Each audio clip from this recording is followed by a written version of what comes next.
Welcome to EM CONVERSA, a podcast of the curatorial art and research collective Maisuno Maisum. Today's episode is part of the Play the Ground conversations, where we try to dive deeper into the experiences of the artists who took part in our 2024 summer residency program. In episode 1, we are talking with RIIKKA VAINIO about her artistic approach, storytelling as a therapeutic practice, and what she will take with her as her work in the neighborhood of Quinta da Fonte comes to an end. But before I go too far into it, it's probably best to hear from herself.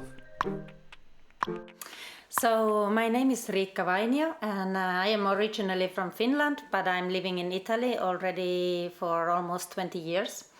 And my project here, I'm a visual artist, but this is a multidisciplinary project. And my project here is a storytelling project. Mm-hmm. This is not the first time I do this project. I have done it in Italy, I have done it in Benin, in Africa. And so I was very excited to come to make it here in Portugal and in this place of Quinta da Fonte. And in this project I am collecting the stories invented by the children or youth, usually between 9 and 15 years old. And I record them, and then we also do some painting or collaboration with music, depending of the neighborhood and the situation where I find myself. And I found this possibility to participate through one of your internships called Aino, and so she already knew my work, and she proposed me to participate, and so I went to study, and I thought that yes, this is perfect for me. When you get to the neighborhood, how did you first connect with the residents, and how can you describe those types of interactions with the community? Like the first moments? Yes. So I was first of all very happy to find out that it was not so difficult to reach as I was worried about. So it was quite easy to come into the neighborhood. It's quite well connected. Sense of public transport. and also they have very well organized the support for the artist. So there is Loures, who is great person, took us to make a tour, let us meet everyone, explained the characters of this neighborhood, and also the women who are working in the space, in the art space and working with young people are very collaborative and cheerful people.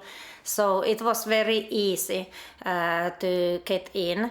And then the contact person for me has been Aino Garcia Vainio, and she also has been a great help to find me always all the facilities and everything. So working has been very simple.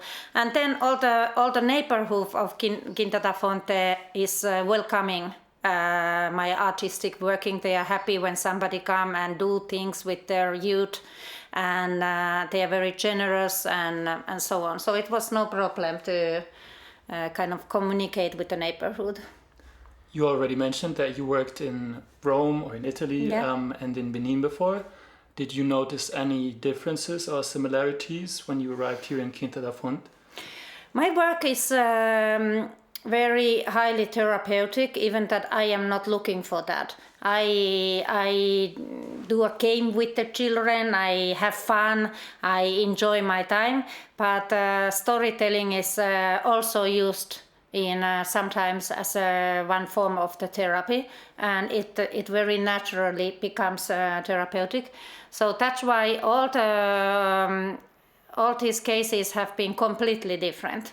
I mean, in Rome, I was speaking with the Roma community, and they were so romantic. the children in Rome had a big need of love. And then in Benin, there was a lot of issues about hungriness and sicknesses. And the stories had more traditional form. And in Quinta da Fonte, there is a lot of violence. So the stories about what the children told me were all in one way or another related to violence. So when you talk about storytelling, how do you get the stories from the kids or the people from the neighborhood? My method is very, very simple. I say to the people, I say that when I start recording, tell me your name and age. After you can tell the story in your own words, in your own language. It can be very short, it can be long. When you have finished, we will listen to the story together. If you want to change it, we will record it again until you think that now this story is ready. And that's it. I don't give any topic, I don't give any example, I leave the free word. And it functioned really well. Before, in the beginning, the youth are a little bit like, well, I don't know what to say, but also from this moment of silence, the story comes out naturally.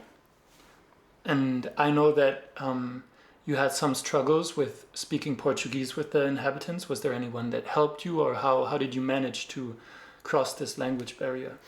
This was a big challenge for me because unfortunately, I don't speak any Portuguese. I speak a little bit of Spanish and I speak Italian, so I can follow more or less. But I had a great help of other residence artist, Susie, and she was always by my side and helping me to interact with the children, with everybody, and translating.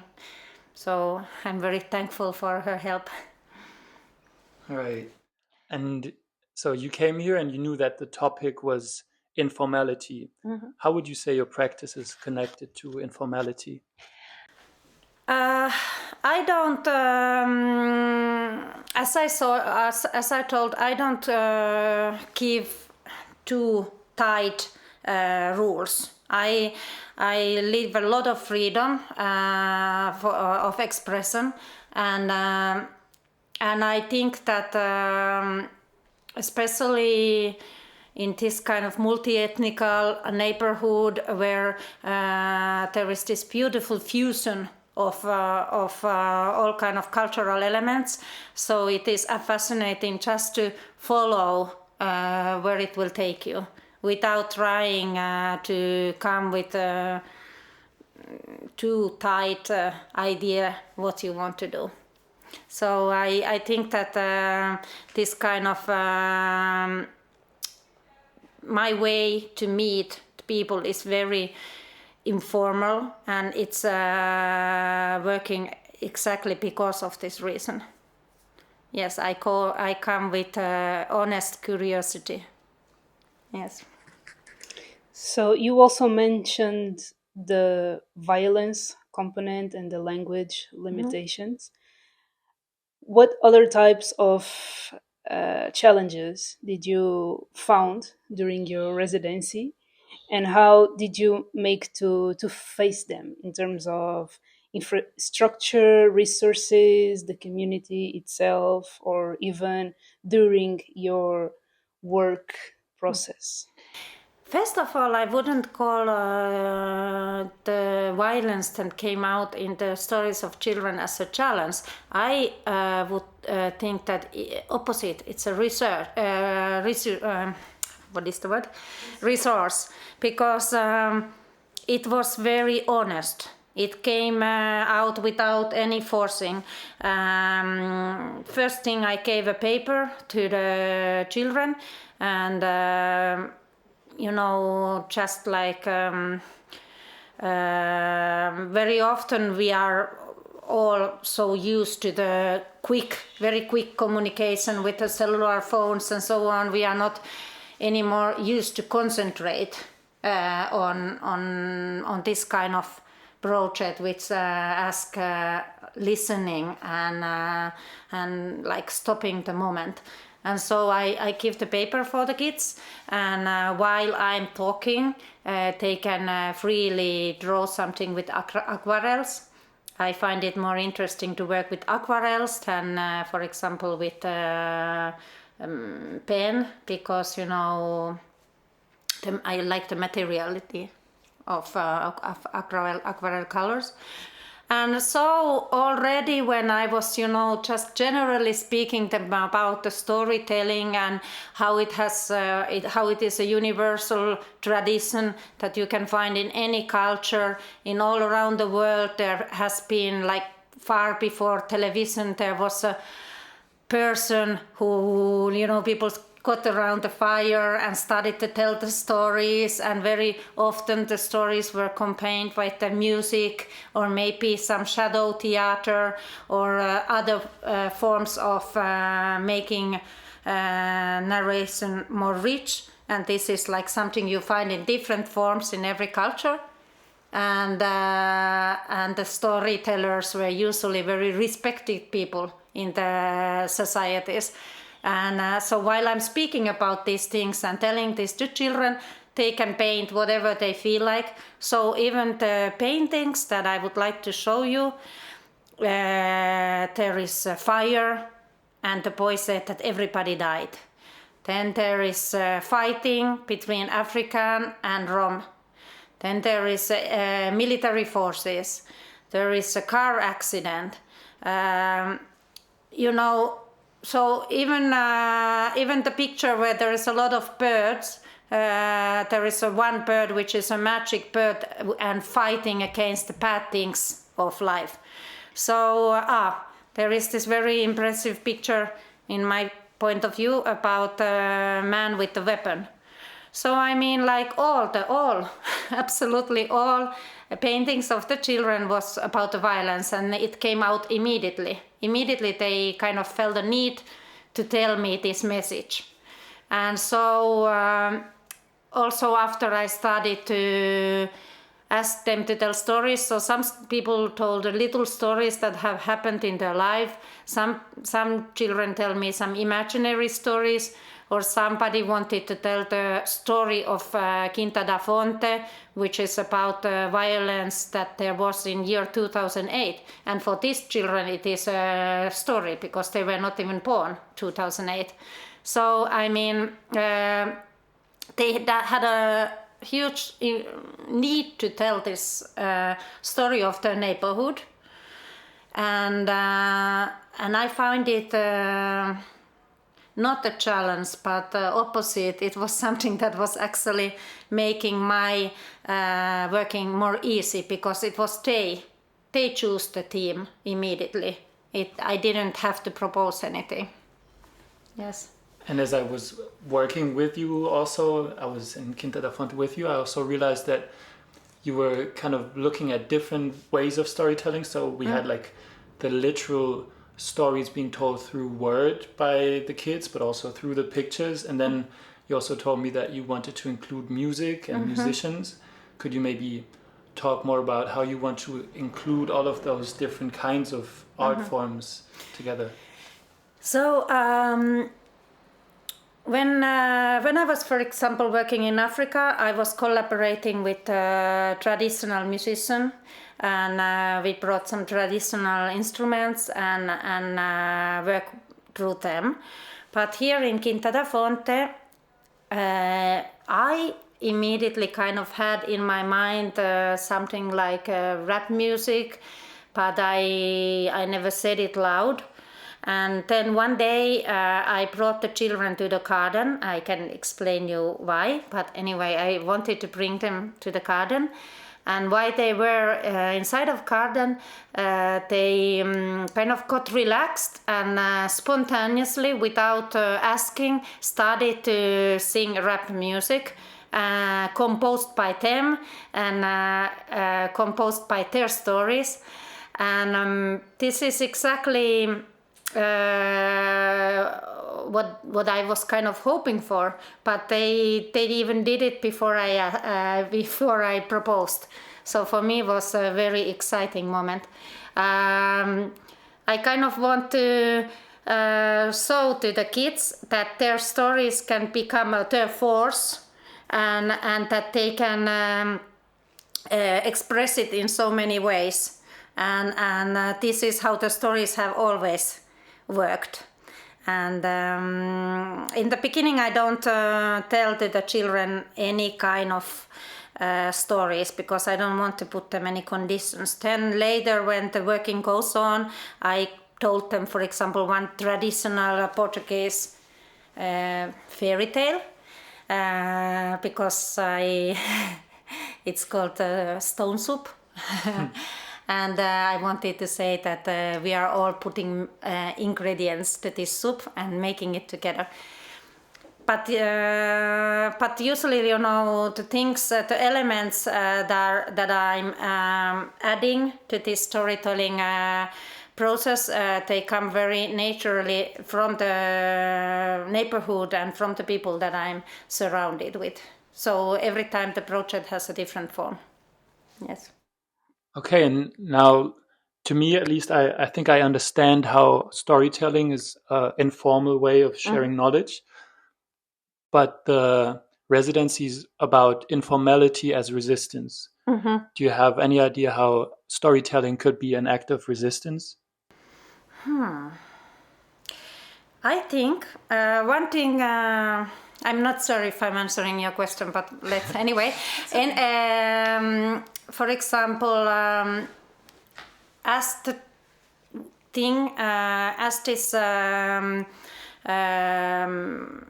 workshop process has gone on, so in the beginning everybody was speaking about their personal stories, but then very quickly it started to take a form as one story that is made from different pieces. And I'm also thinking that when I come back to Italy, I would like to kind of make artwork from the voices I have collected, but that's a different story. But what I wanted to say that for them, for these children, these experiences elaborated through art becomes a force, becomes identity. This work is very much about identity, and it becomes their common identity that they all make part of, and that's something that you can turn your trauma to your force. And so it's very, I think that it's very important, like resistance art can and experiencing art can kind of force your identity, which becomes your power. I don't know if this is an answer to your questions, but I mean, like even that the stories and the pictures are very strong. So in almost all of the stories there is also an element of hope, very, very strongly, and the children had a kind of need to make a happy end. And for example, there was a 17-year-old boy who told about how he used to was a racist, and how he was participating in some fightings and even quite detailed way, but then how one day he met in one fight one Rom with whom they have grown together, and in that moment he suddenly realized that he don't want to do this anymore, and so after that he has completely changed his way of being. Or for example, one girl was telling me a story about a magical bird, how this bird was having some superpower and was using them for criminality, but then one day realized that it's not good and became a good magic bird. And so, I mean, like in very different forms, the stories are full of hope for the better future. Also, some children were just telling me that I don't want to do anything criminal in my life. I want to get a professionality and so, and also I really strongly felt that all the people of Quinta da Fonte were with open arms welcoming me, because they really like that their children are doing activities and they are collectively taking care of young people of the neighborhood. So this is something very beautiful which came out through our art activity, and like just like art gave like a form to this caring what exists in that community. Yeah.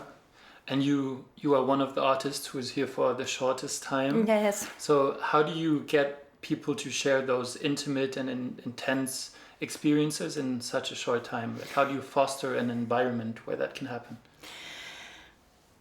Because I give all of myself. So when I go, I meet the person very openly, with all my intuition, with all my love, with all who I am. And very often, even happened in this week, that in some point I got so anxious that I could not even sleep well, and I feel that the children are going under my skin. And when a person feel that somebody is really honestly giving herself, then they answer. There has to be the children are very sincere, so they see and they feel. If you didn't come to justice them or nothing, if you just came because you really want to meet them. And yes, children have this wonderful gift of being intuitive.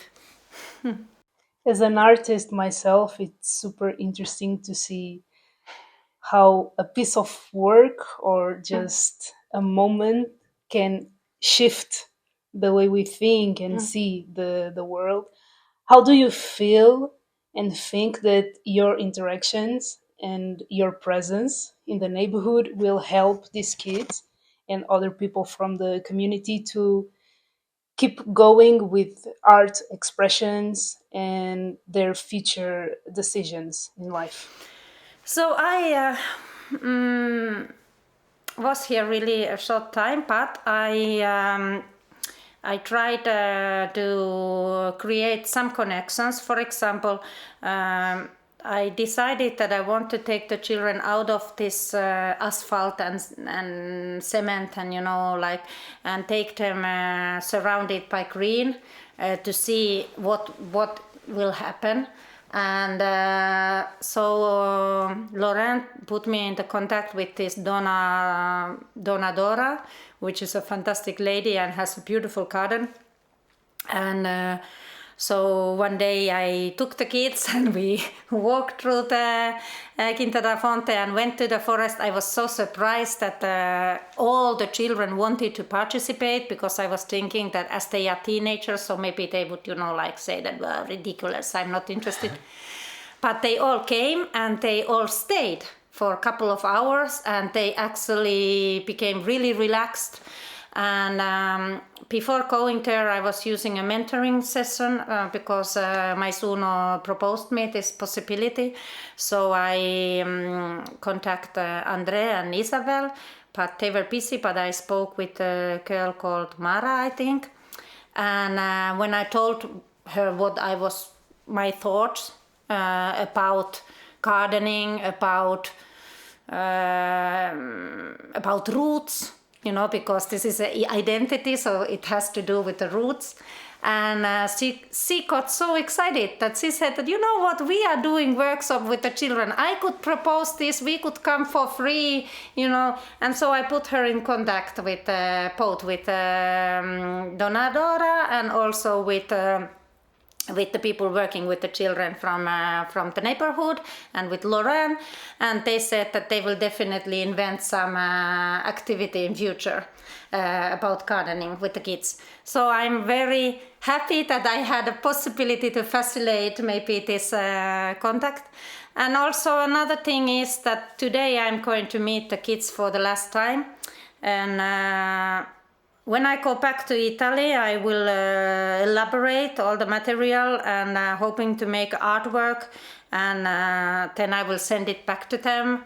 But also today when I meet them, I want to listen with them some of the stories. I want to speak about rap music.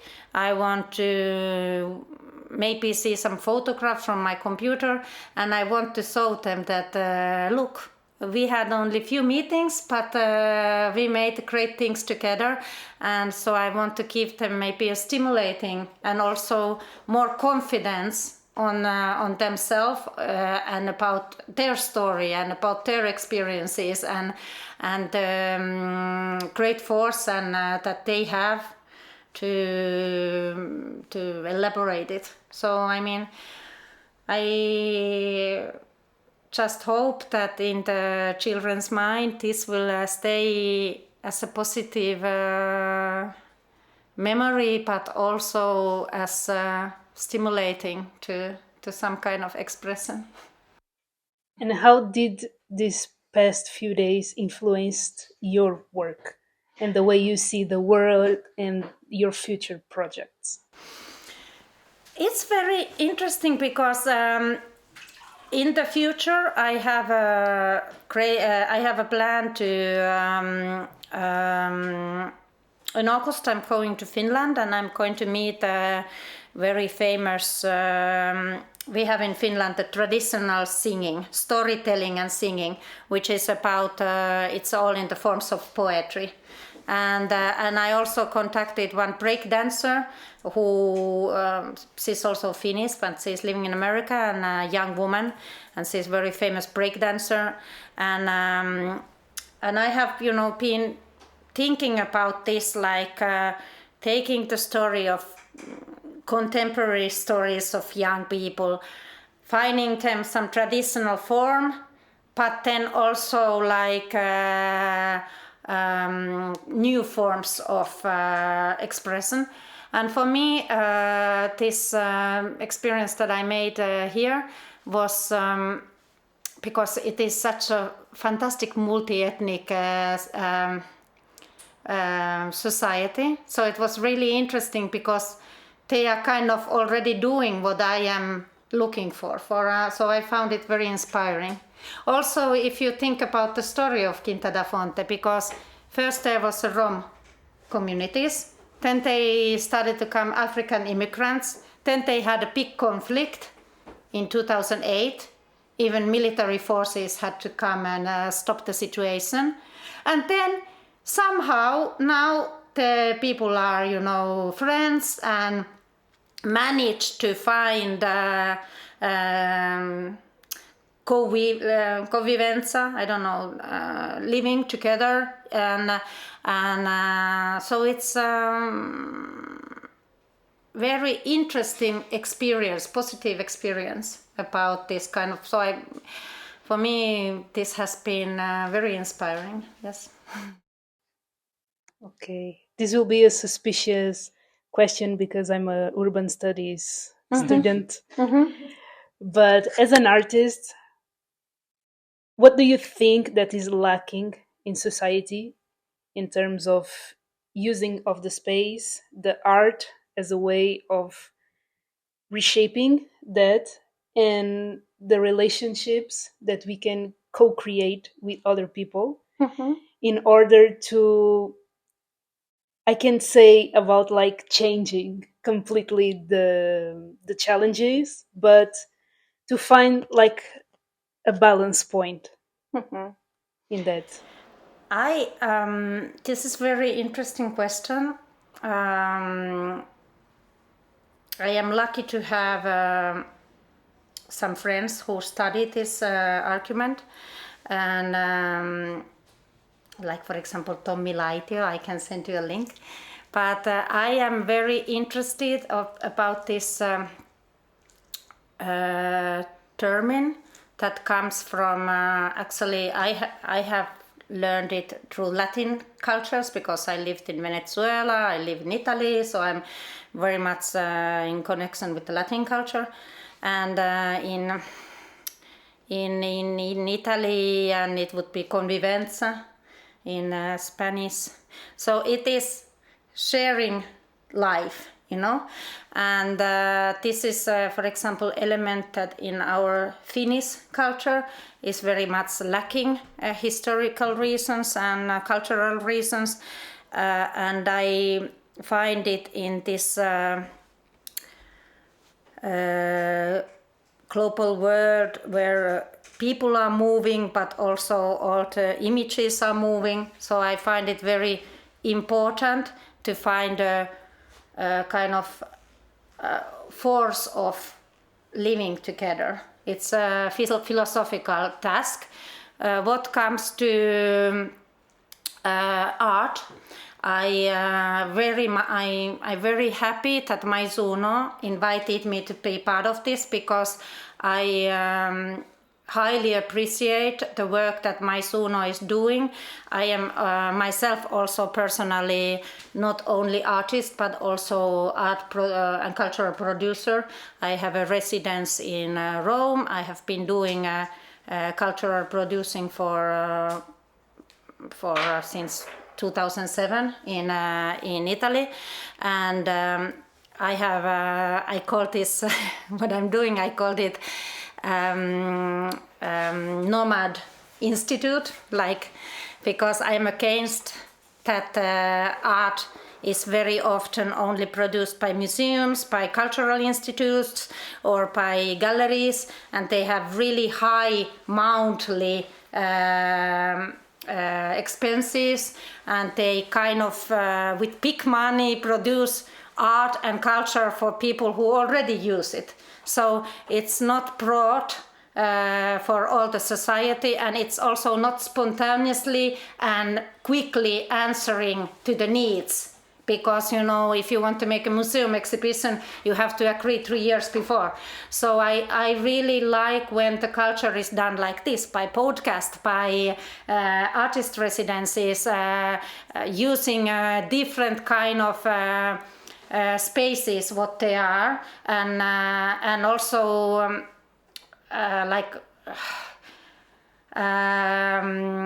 this how, I don't know, you bring the library to the city somehow. So I think it's art and culture has a very important role, which is not enough. Unfortunately, it's not enough. The state is not giving enough money for the culture. Private sponsors very often have difficulties to understand how they could support culture, and on the one hand, I think that culture is the key of modern society to win the challenges we have, to create this co-living. Yeah, it's also interesting. While you were talking, I thought about the fact that to me it seems like, in a way, you are doing something very similar to us as a collective, because we are trying to enable people to do art, and then we try to enable you to do art in this neighborhood.